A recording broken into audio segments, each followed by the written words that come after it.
birinci üzrəm, oradan kənddən çıxanda öncə ailə olaraq o çıxış anında o hadisəni danışardınız. Məsəl üçün, o necə oldu? Məsəl üçün, çıxdınız, neçə ailə çıxdınız?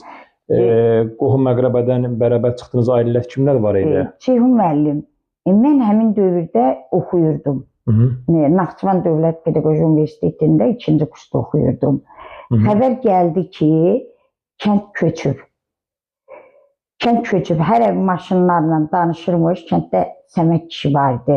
Səməd dayı deyirdik. Onların maşınlarla, Allah verdi dayının, onların maşınları ilə kənddən köçüblər.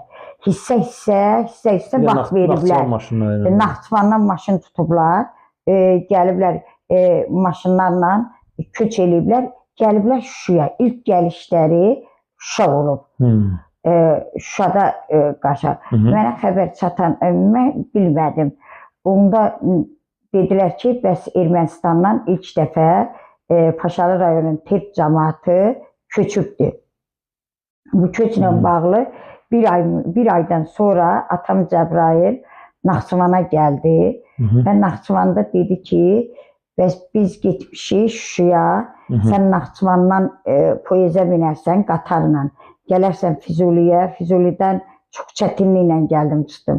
Füzulidən Horadizə gəldim, Horadizdən Füzuliyə gəldim, sonra Ağdam maşınına mindim, Ağdam Şuşa ilə gəldim, elə çətinliklə ailəmizi